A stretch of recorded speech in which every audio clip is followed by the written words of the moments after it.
Hi students, welcome to your new class. ഇന്നത്തെ ക്ലാസ്സിൽ നമ്മൾ ഡിസ്കസ് ചെയ്യാൻ പോകുന്നത് ക്യാപിറ്റൽ ബഡ്ജറ്റിങ്ങിൽ റിസ്ക് അനലൈസ് ചെയ്യുന്ന 3 മെത്തേഡുകളെ കുറിച്ചാണ് നമ്മളിപ്പോൾ ഡിസ്കസ് ചെയ്തുകൊണ്ടിരിക്കുന്നുണ്ടായിരുന്നത്. അതിൽ മുന്നത്തെ വീഡിയോയിൽ നമുക്ക് കൃത്യമായിട്ട് ആദ്യത്തെ പോയിന്റ് കിട്ടിയിട്ടുണ്ടാവും എന്ന് വിചാരിക്കുന്നു. സെൻസിറ്റിവിറ്റി അനാലിസിസ് ആയിരുന്നു. നമ്മുടെ രണ്ടാമത്തെ വീഡിയോ ആണ് സിനാരിയോ അനാലിസിസ് എന്ന് പറയുന്നത്, അതായത് രണ്ടാമത്തെ മെത്തേഡ്. ഓക്കെ, അപ്പോൾ ഇവിടെ നമ്മൾ പഠിക്കേണ്ട മെയിൻ ആയിട്ടുള്ള കാര്യം വാട്ട് ഇസ് സിനാരിയോ അനാലിസിസ്.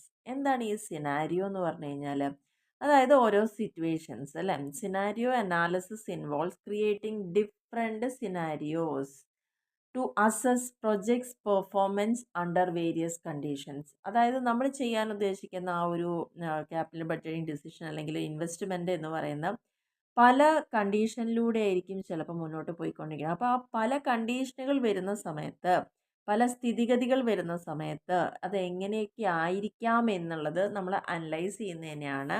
ആ സന്ദർഭത്തിന് അനുയോജിച്ച് എങ്ങനെ അനലൈസ് ചെയ്യാം എന്നുള്ളത് പഠിക്കുന്നതാണ് സിനാരിയോ അനാലിസിസ് എന്ന് പറയുന്നത്. അപ്പോൾ 3 തരത്തിലുള്ള സിനാരിയോ ആണ് ഇവിടെ പറയുന്നത്. ഒന്ന് ബെസ്റ്റ് കേസ് ആയിട്ട് പറയാം, ഒന്ന് വേഴ്സ്റ്റ് കേസ് ആയിട്ട് പറയാം, പിന്നെ മോസ്റ്റ് ലൈക്ലി എന്നൊരു കേസും ഉണ്ട്. അപ്പോൾ ഇതിൽ it is the process of predicting the future value of an investment. കൃത്യമായിട്ട് മനസ്സിലാക്കാം, ഇവിടെ ഈ ഒരു സിനാരിയോനെ അനലൈസ് ചെയ്യുമ്പോൾ ഇവിടെ എന്ത് പ്രോസസ്സാണ് നടക്കുന്നത്? Predicting the future value of an investment. ഇന്ന് ഞാനൊരു ഇൻവെസ്റ്റ്മെൻറ്റ് നടത്തുമ്പോൾ ഞാൻ അതിനെ ഇപ്പം തന്നെ പ്രെഡിക്റ്റ് ചെയ്യണം ഫ്യൂച്ചറിൽ അതിൻ്റെ വാല്യൂ എന്തായിരിക്കും എന്നുള്ളത്. Okay, depending on changes that may occur to existing variable.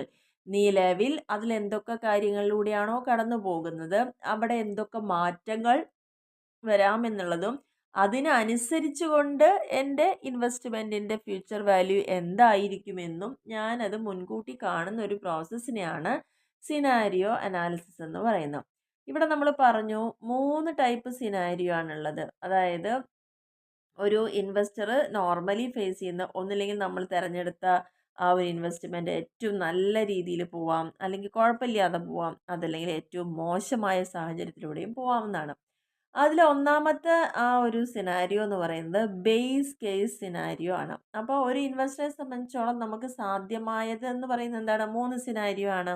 അത് ക്ലിയർ ആണല്ലോ. അതിൽ ബേസ് കേസ് സിനാരിയോ എന്ന് പറയുമ്പോൾ this refers to the ordinary or typical scenario, അതായത് നോർമൽ കണ്ടീഷൻ, പ്രത്യേകിച്ച് വലിയ ഗുണവും നമുക്കില്ല ദോഷവും ഇല്ല, അങ്ങനത്തെ ഒരു അവസ്ഥ.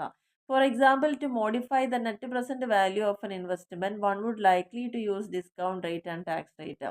നമ്മൾ ആ നെറ്റ് പ്രസൻറ്റ് വാല്യൂവിനെ ഐഡൻറ്റിഫൈ ചെയ്യാൻ നമ്മൾ തീർച്ചയായും